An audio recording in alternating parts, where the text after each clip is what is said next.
Somewhere deep in the heart of the woods, beyond the reach of cell phone towers and crowded highways, there's a cabin. It's not listed on any map, and those who stumble upon it often wish they hadn't. This is the story of Jack, a man who went in search of peace and quiet, but found something much darker instead. Jack had been looking forward to this trip for months, a break from city life, away from the endless noise, traffic, and people. He wanted solitude, a place where no one could bother him, where the only sound he'd hear would be the wind in the trees.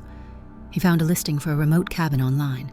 No neighbors, no amenities, just the wilderness. It sounded perfect. The drive was peaceful enough, but as Jack neared the cabin, the road narrowed, and the trees seemed to close in around him. A thick fog began to roll in, and soon the only light came from his headlights, cutting through the mist. He arrived at the cabin just as the sun was setting, the sky turning a deep orange. The place looked as advertised, small, rustic, and untouched by time. But there was something else, a feeling, a sense that he wasn't truly alone. Jack shrugged off the eerie feeling.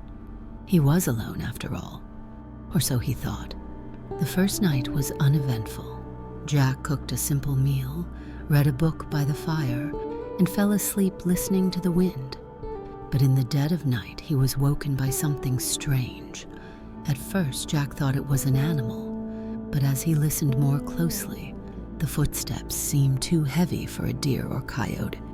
They circled the cabin, stopping just outside his window. Nothing. No sign of anyone.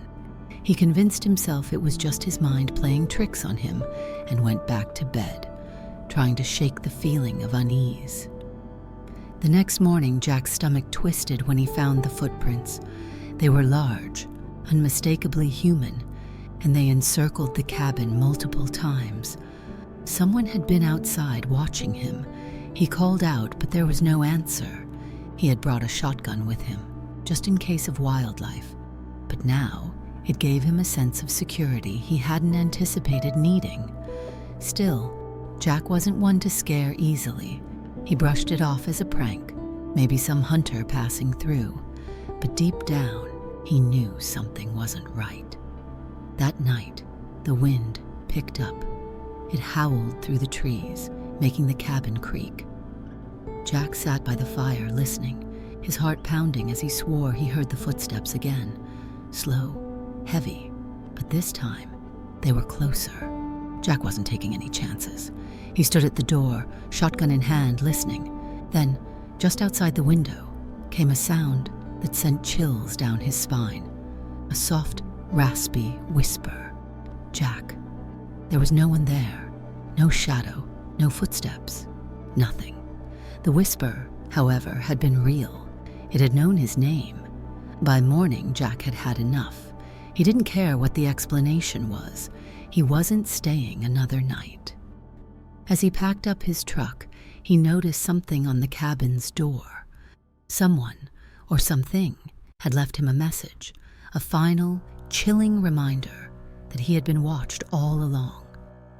As Jack sped down the road, he glanced in his rearview mirror one last time, and there, standing at the edge of the forest, was the figure, silent, watching. He never looked back again. The cabin was listed online for rent just a week later, waiting for its next guest. Maybe waiting for you. Would you stay in the cabin? Could you handle knowing you're never truly alone?